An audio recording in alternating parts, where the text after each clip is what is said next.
ओम सजात्म स्वरूप परम गुरु शुद्ध चैतन्य स्वामी ने नमः। ज्ञानी पुरुषों द्वारा बरसाई जाने वाली वैराग्य की वर्षा को हम समझने का प्रयास कर रहे हैं।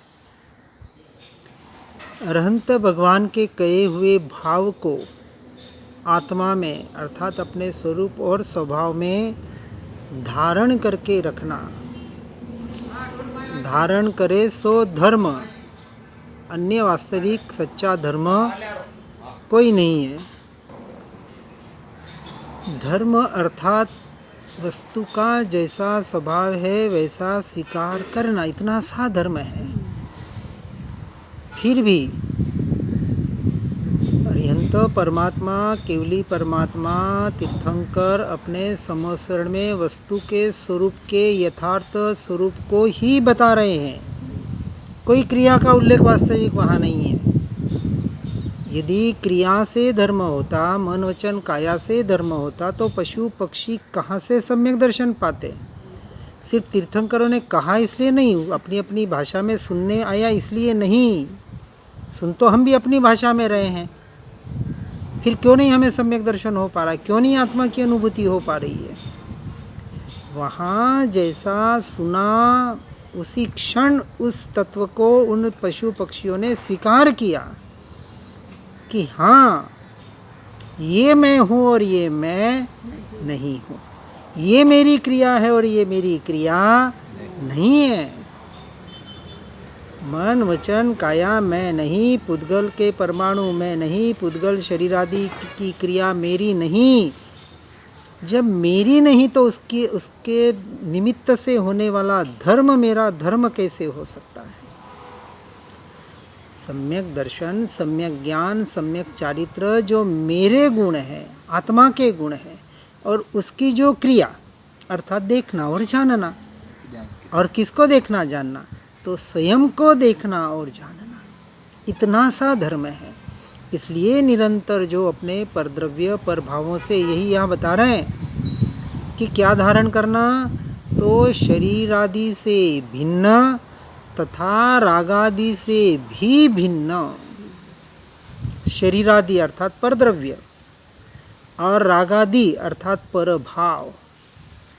परद्रव्य के निमित्त से होने वाले परभाव। राग तो राग है और राग तो आग है। राग प्रशस्त और अप्रशस्त की श्रेणी में व्यवहार की अपेक्षा से भले आता हो, जब तक व्यवहार है, व्यवहार में है, तब तक छद्मस्त अवस्था में व्यवहार होगा, बोलने में आएगा। लेकिन मान्यता का यहाँ विषय जो चल रहा है कि हमारी मान्यता में, श्रद्धान में क्या होना चाहिए, और जिसके श्रद्धान जितना दृढ़ उतनी उसकी क्रिया, उसके बाहर के परिणाम भी उस अनुसार दृष्टि में आते हैं, आने चाहिए। इसलिए कहा कि क्या धारण करना, क्या कहा परमात्मा ने कि शरीरादि से भिन्न तथा रागादि से भी भिन्न ऐसे आत्म भाव को, ऐसे ज्ञायक भाव को, ऐसे परम पारिणामिक भाव को, अर्थात ऐसे अपने स्वरूप और स्वभाव को, अपने ज्ञान स्वभाव को, ज्ञायक भाव को धारण करना, सो धर्म है, सो मंगल है, सो लोक में उत्तम है और सो ही शरणा है।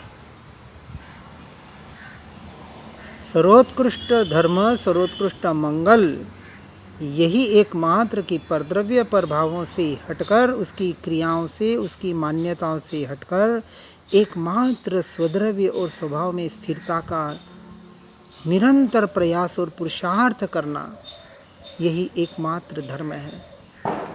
धवला में श्री वीरसेन स्वामी कहते हैं कि आत्मद्रव्य अर्थात मैं स्वयं मंगल रूप हूँ, मैं स्वयं मंगल और स्वयं चिदानंद का नाथ, ऐसा भगवान आत्मा।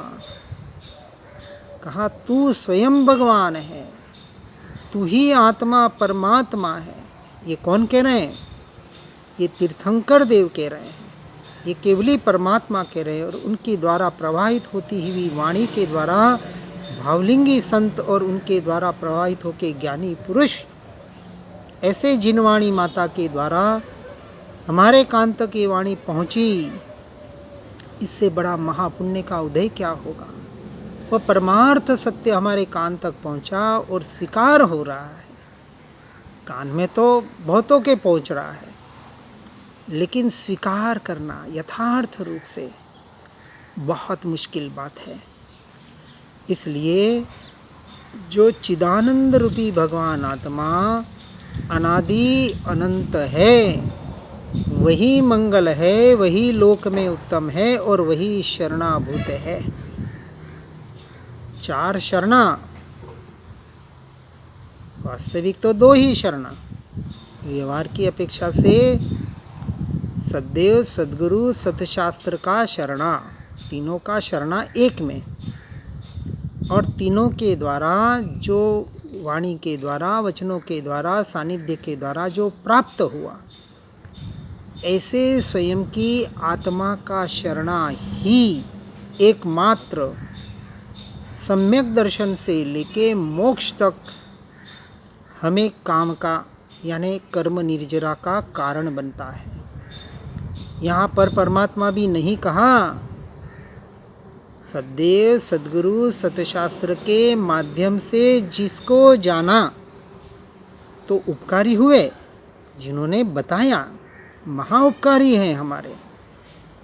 लेकिन क्या बताया कि हे जीव, हे भव्यात्मा, सुन, जिसको मैं देख रहा हूँ, जान रहा हूँ, उसको ही तू देख और जान, ये बताया, ये आज्ञा की। तो मैं मेरी आत्मा को, मेरे स्वरूप को, मेरे स्वभाव को देख जान रहा हूँ और उसमें ही लीन हो रहा हूँ, हो चुका हूँ अनंत काल के लिए। और यदि तुझे मेरे बगल में आके बैठना है, मेरे जैसा बनना है, परमात्मा स्वरूप को पर्याय में प्रकट करना है, तो अब मेरी तरफ भी दृष्टि हटाकर तू तेरी दृष्टि तेरे भीतर कर, तेरे स्वरूप और स्वभाव पर कर। ऐसा आदेश और उपदेश महापुरुष हमें दे रहे हैं। इसलिए परद्रव्य का ज्ञाता दृष्टा रहना ये तो ठीक, रागादि का ज्ञाता दृष्टा रहना ये भी ठीक। अब भव्य जीव ये भी परद्रव्य में है, परभावों में है, विकल्पों में है, तेरे नहीं, तेरे में नहीं। वास्तविक तो इसका भी ज्ञाता दृष्टा नहीं है। परद्रव्य परभाव ज्ञान का विषय भले बन रहे हैं, जानने में आ रहे हैं, क्योंकि स्वपर प्रकाशक स्वभाव है। जानने में नहीं आ रहे ऐसा नहीं कह सकते, नहीं तो केवल ज्ञान में 3 लोक 3 काल जानने में आते हैं, बिल्कुल सत्य बात है। फिर भी एक क्षण के लिए भी उनका उपयोग, उनकी दृष्टि का विषय जो त्रिकाली ध्रुव तत्व निज ज्ञायक परमात्मा बना हुआ है, और जिन्होंने अपने ज्ञान स्वभाव के लक्ष्य से ज्ञायक की स्थिरता से उस पद को प्राप्त किया, तो अन्य मार्ग कैसे बताएंगे? जिससे पाया वही तो मार्ग बताएंगे कि मैंने अपनी आत्मा में स्थिर होके अपने आप को पाया और परमात्मा पद पर्याय में प्रकट हुआ। उसको होना ही पड़ेगा, लेकिन करना एकमात्र इतना ही है कि अपने स्वरूप में, स्वभाव में जहाँ तहाँ से जैसा बने एक रूप होकर उसमें लीन होने का प्रयास और पुरुषार्थ करना है, और यही अनंत मंगल है। ऐसे निरंतर अपने स्वभाव का, अपने स्वरूप का ज्ञाता दृष्टा रहना, ऐसे आत्मा के विचार में रहना, और उसके लिए बाहर का वैराग्य, त्याग, अपेक्षा से व्यवहार जिसमें धर्म तो नहीं है, अंश मात्र भी धर्म नहीं है, क्योंकि त्यागोपादान शून्यत्व शक्ति वाला ऐसा मैं आत्मा न किसी का त्याग कर सकता हूँ, न किसी के ग्रहण करने की मुझे जरूरत है, क्योंकि मैं तो परिपूर्ण तत्व हूँ, अगुरु लघु स्वभाव वाला हूँ, सिद्ध समान अभी इस क्षण हूँ, केवल ज्ञान जैसा का तैसा अभी मेरे में पड़ा हुआ है, ठीक है, प्रकट नहीं है, कोई बात नहीं, लेकिन मान्यता का, श्रद्धान का विषय तो वही बनता है।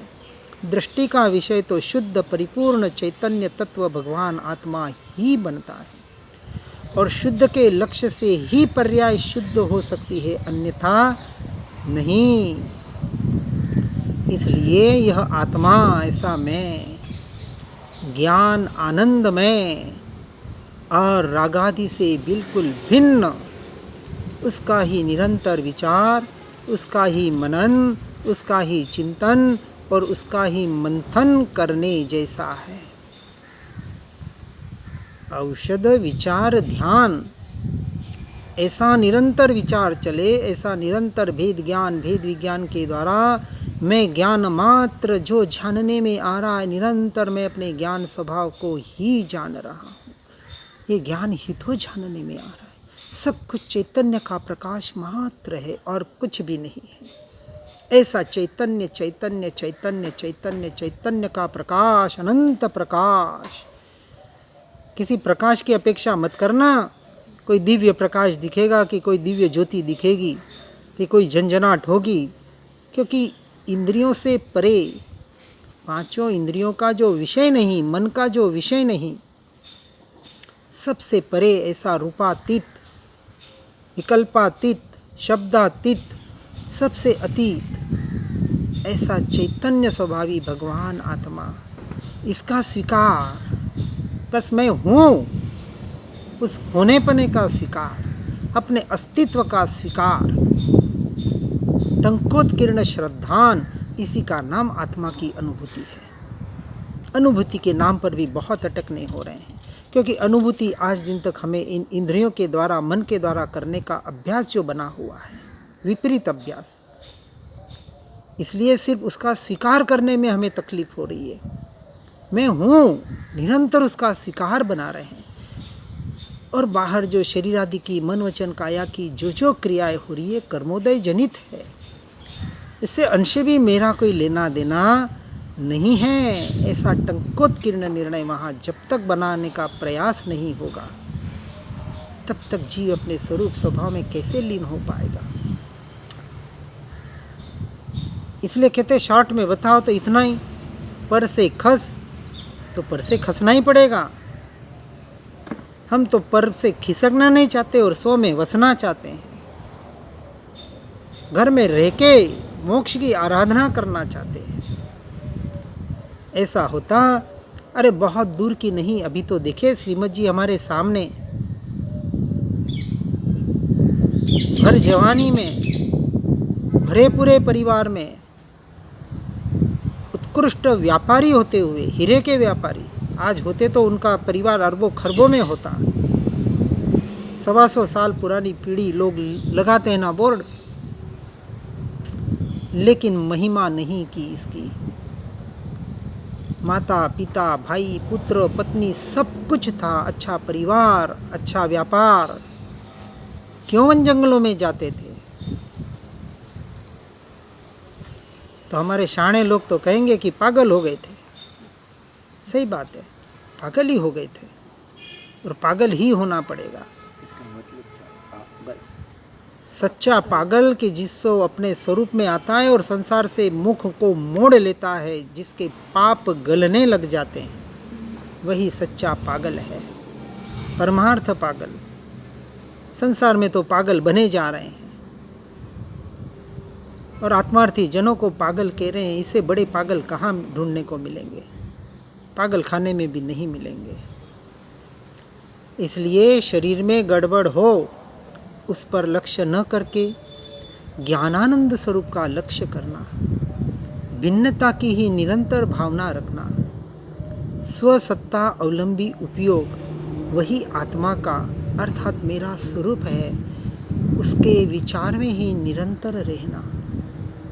कर विचार तो पाम, निरंतर निरंतर जब तक स्वरूप का, स्वभाव का, परद्रव्य पर भावों से अपने दृष्टि को हटाकर विचार नहीं करेगा, चिंतन मनन नहीं करेगा, तो अपने आप को कैसे पाएगा?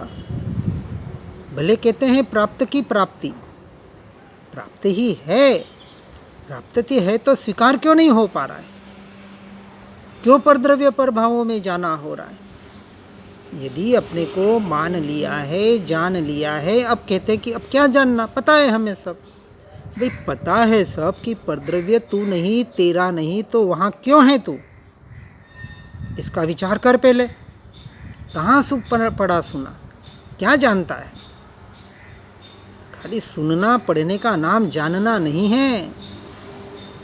ये तो अनंत बार जान लिया ऐसा पढ़ना सुनना। केवली आगे रह गयो कोरो। केवली परमात्मा के आगे भी हम बैठ के आए तब तो ये बात सुनने का अब हमें रुचि आ रही है। वहाँ भी बैठे थे, वहाँ भी परमात्मा की महिमा आई, उनके समोसरण की महिमा आई, उनके प्रातिशार्य और अतिशयों की महिमा आई, सबकी उनके वाणी की महिमा आई, सबकी महिमा की। लेकिन परमात्मा जिस तरफ इशारा कर रहे हैं, अंगुली को पकड़ लिया, उसकी वाही वाही मचाने लग गए, उनके मंदिर बना लिए। लेकिन जहाँ इशारा कर रहे हैं, जिसे देखने के लिए कह रहे हैं, जिसे जानने के लिए कह रहे हैं, जिसमें स्थिर होने के लिए कह रहे हैं, वो काम तो नहीं कर पा रहे। उनकी एक ही आज्ञा, जिसने एक आत्मा को जान लिया, अपने स्वरूप और स्वभाव को जान लिया, उसने सब कुछ जान लिया। और सब कुछ जानकर जिसने स्वयं को न जाना, 11 अंग 9 पूर्व का पाठी, क्या उसने आत्मा की बातें नहीं सुनी, नहीं पढ़ी? उसे सब कुछ पता है। क्या उसे पुद्गल का स्वरूप, 6 द्रव्यों का स्वरूप नहीं पता? क्या आत्मा का, जीव का स्वरूप नहीं पता? क्या ज्ञाता दृष्टा भाव किसे कहा नहीं पता? अरे सब कुछ पता है, फिर भी मोक्ष का अधिकारी नहीं है, निगोद में जाता है। बहुत सूक्ष्मता से विचार करना, क्यों, क्या रह गया ऐसा? सब कुछ कर लिया, यम नियम संयम आप कियो, बहु त्याग विराग थाग। सब कुछ करने के बाद भी क्यों भटकना हो रहा है? पुण्य पुण्य पुण्य पुण्य जैसे महा खतरनाक में जीव अटका हुआ है। और वह भी पुण्य कौन सा? पर द्रव्य आश्रित पुण्य।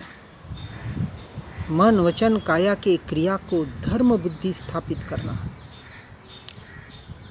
इससे बड़ा खतरा, खतरे की घंटी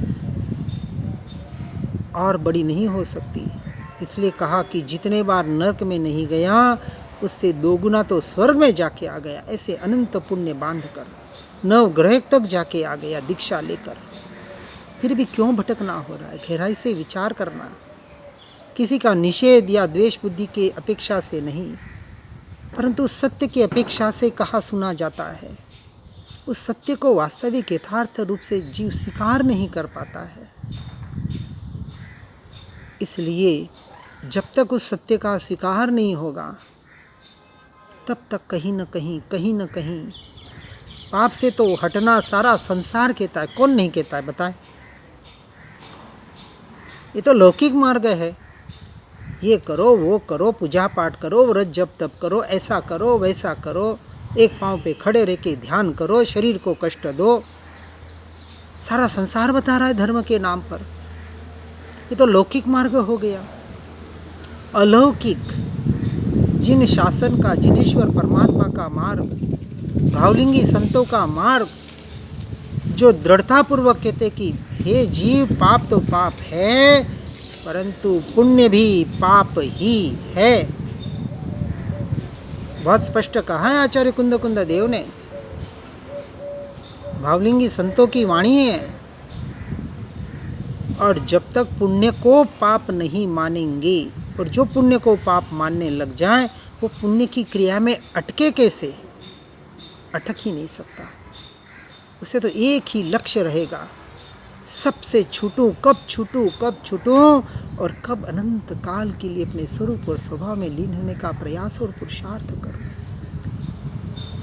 भले वो पुरुषार्थ होवे या ना होवे, पहले परद्रव्य प्रभावों से तो छूटे, मान्यता में मैं मेरापना तो छूटे, संसार से छूटना। इसलिए वानप्रस्थ अवस्था भी बहुत जरूरी है। संन्यास्त अवस्था आएगी तब आएगी, वो तो कर्मों के उदय से आएगी। जबरदस्ती लेने वाली क्रिया नहीं है कि वेश बदल दिया, श्वेतांबर दिगंबर आदि या कोई भगवा वस्त्र पहन लिया और सन्यासी हो गए। वस्त्र का बदलने का नाम सन्यास नहीं है, दीक्षा नहीं है। 10 दिशाओं से छूटकर अपनी 11वीं दिशा चैतन्य की दिशा में आने का नाम दीक्षा है। और इसकी प्रोसेस चौथे गुणस्थानक से शुरू होती है।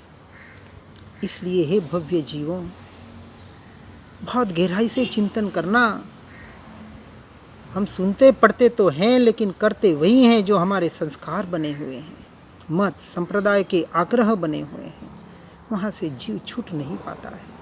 इसलिए ज्ञानी पुरुषों को करुणा आती है। पर क्या कर सकते हैं? काम तो एक ही कर सकता है जीव, अपने में रह सकता है, इसके अलावा कुछ नहीं कर सकता। हर जीव इस बात को सुनकर पढ़कर अपने स्वरूप और स्वभाव में ही निरंतर रहने का प्रयास और पुरुषार्थ करें। इसी भावना के साथ ओम नमः सिद्धम। निज निधि निज में बताई, यह अनंत उपकार है। उसके लिए जिन वाणी माँ को वंदना शतवार है, वंदना शतवार है। ओम नमः।